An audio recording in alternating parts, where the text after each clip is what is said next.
Hey everybody, it's Lee. I thought I would do one more quick Periscope, quick because I'm running out of batteries. So I'm gonna let people come in, and then they'll come in. I'll do all the while people are coming in. I'll do the normal thing. You should subscribe at Stranahan.com to the Stranahan Report. Also, if you're on the list, tomorrow we are opening up Citizen Journalism School again. We're going to have a special tomorrow. It's not going to be repeated. It's not the same as the first special, because I told you that price was going and never coming back. But it's going to be a better deal than you'll be able to get when we open it up again in March.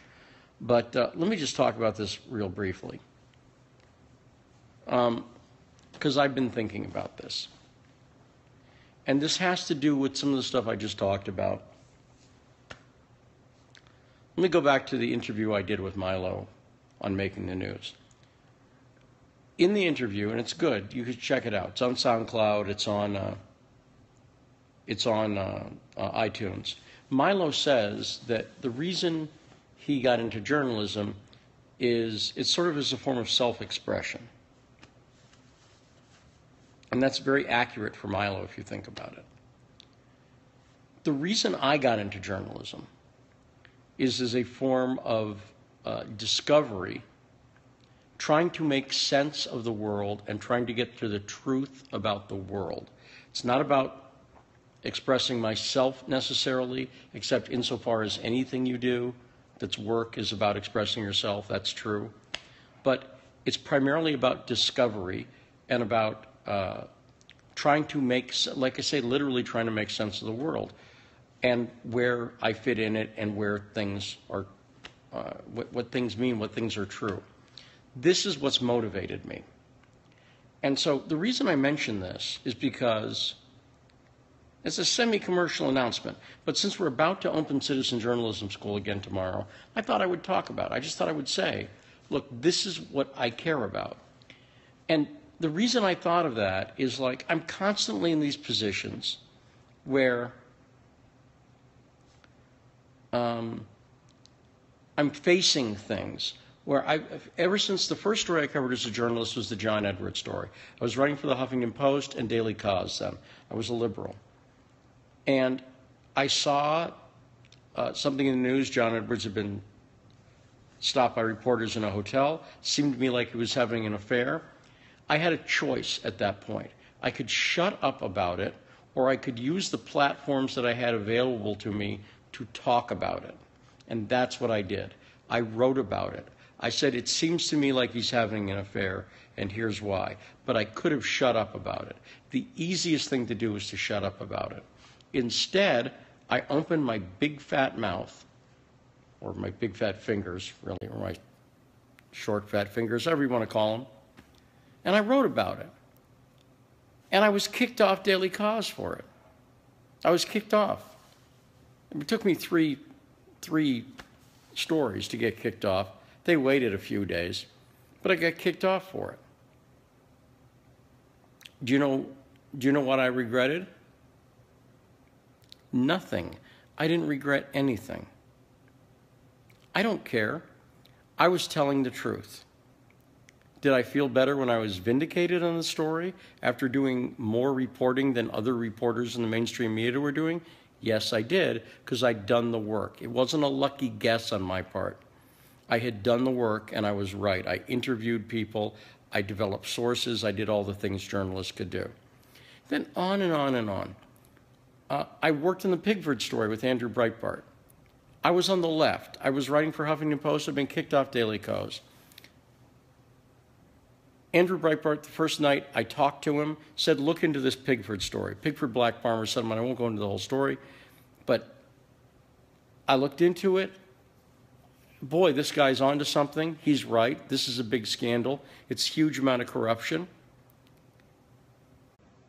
I started working with Andrew Breitbart on it. Within a month, I lost all my friends on the left. Just working with Andrew Breitbart. I was still writing for Huffington Post, but I was being attacked by people in Media Matters. People like Eric Boehlert, who'd written a chapter. Go look up on Amazon. Go look up Eric Boehlert, Bloggers on the Bus, and search for my name in the book. You'll see he's got a whole chapter about me in there. And it was positive. Eric was a guy I knew, was friendly with, had his phone number. Do you know what I regretted about that? Nothing. I didn't regret anything about that. And then later, when the New York Times vindicated the reporting that Andrew Breitbart and I had done, did I feel good about that? Yes, I did, because I had done the work. And on and on and on. So today, at the end of a day where I lost a lot of productive time talking about the Milo thing, and I don't know what's I don't know what's going to happen. I could be in trouble at work. It's possible. It's possible. It's possible they'll fire me. It's possible. They haven't said anything to me so far, but they might, right? And if they do you know what I'll regret? Nothing. I won't regret anything, because I am not driven by some pre-existing narrative. I'm not driven by some agenda. I'm driven trying to get to the truth. And the truth is, when I looked into what Milo had actually said, I wasn't cool with it. But neither did I jump on the opposite reaction way and try to take Milo out or try to do anything dishonest or anything like that. All I did all day, whenever I've talked about this, is tell the truth. That's what I try to do. That's what I try to do. Now, here's the pitch for the school. I believe I can save journalism by promoting this view of what journalism should be. It should not be agenda-driven. It should not be driven by people with one view and they're only willing to stick to that view and they don't want to see anything outside of it. I've quit Breitbart. I had to quit Breitbart to go cover the situation in Beirut. I was fired from Breitbart for a story that was completely right, exposing hypocrisy and stealing money from Republicans by Republicans. I had no regrets about that. None. So here's my pitch. If you want to help make journalism better, if you want to be a better reader of journalism, school. We're going to open enrollment tomorrow. Sign up at Stranahan.com. You'll see an announcement. Or go to citizenjournalismschool.com tomorrow. At some point during the day, we'll have that up. This is not one of those pitches where I tell you, if you join Citizen Journalism School, you'll lose weight, obviously, look, and everyone will like you and you'll be popular. I'm not trying to be popular. I'm really not. I appreciate the audience that I have. But I appreciate the audience that I have because I think the core audience that I have appreciates me for being honest with them. And if you're not part of the school yet, I'm going to urge you once again, this is what I do. I am not going to show you, I talk about all different aspects of journalism, but this is what I'm going to show you to do. This is what I'm going to show you to do. How to get to the truth, not be narrative-based, because I think it's the only way to save journalism. And it's my personal dream to save journalism. It's my personal dream to make it work. It's my personal dream to help make the world a better place, because I think the world is a worse place now because of shitty journalism. That's what I think. And I see it. I see it. I see it for Americans of every race, creed, color, people around the world. Shitty journalism has killed people in Syria. Shitty journalism has killed cops in the United States.